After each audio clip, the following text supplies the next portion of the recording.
High tide was higher than usual across the shoreline after the big storm. It sure was. Check out this video right here sent in to us from along the Milford shoreline. That is something. News 8's Brian Spiros live in Milford with more on those flooding concerns after all of that snow. Good morning, Brian.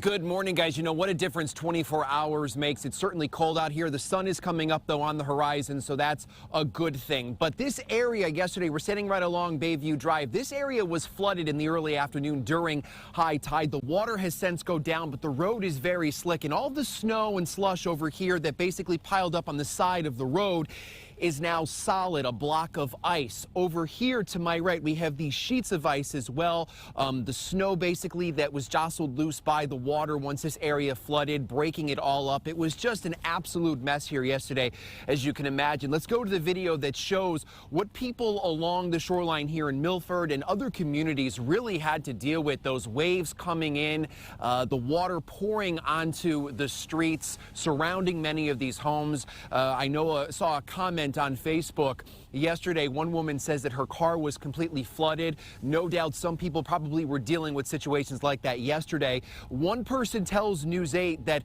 the water was 7 to 8 feet higher than usual. As you can imagine, it caused a great deal of concern.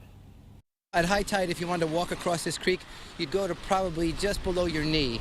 And at low tide, it's ankle. So right now, this is probably like 7, 8 feet higher than normal.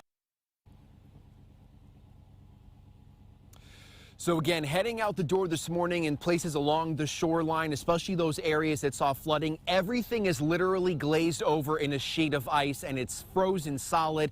The same thing inland as well, so you definitely want to take it easy. Now, we should mention that high tide is scheduled along shoreline communities for later this afternoon. It will happen at different times, obviously different stages, but the worst is over. You will not see flooding like we did yesterday, but again, it is slick out there and very cold, so be sure to bundle up.